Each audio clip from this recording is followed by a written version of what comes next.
government find a way out of this, considering that they put this forth when they met the IMF in a greener program? Yes, certainly. Yeah, that's quite a difficult situation that government finds itself. More so because if you look at the energy sector, in fact, it's the biggest problem the country is facing right now. Right, Evans, if you look at the energy sector shortfall from 2023, 2024, 2025, 2026, it's more than 90 billion cedis, right? And annually, that works to more than 23 billion cedis, right? That has to be closed.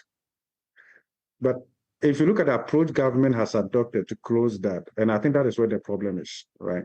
So there are inefficiencies, both technical, commercial, from generation, transmission, distribution, and then also ECG itself is very poor at collecting its revenue and all of that.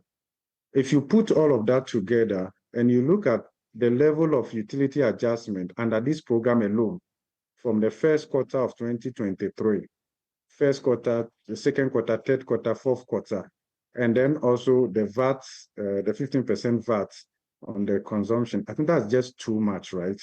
So for purposes of efficient pricing, without a certain level of efficiency, you can never talk about realistic pricing. You keep imposing more taxes and utility adjustment, and it will not solve the problem. So and once you continue that way, it's like you are majoring on the minor, right? And then again, you also want to look at the mix. If you look at residential consumers versus corporate and the rest of them and all of that, I think that government has not thought through the optimal way of closing that shortfall, okay, rather than just passing the burden on consumers and all of that. The reality on the ground is that there's practically no fiscal space for the average Ghanaian and even for businesses to take on additional taxes or levies or whatever. Government, we are just pushing ourselves increasingly to the point where the only option left will be that there will be some kind of disruption. And government should have known that much earlier.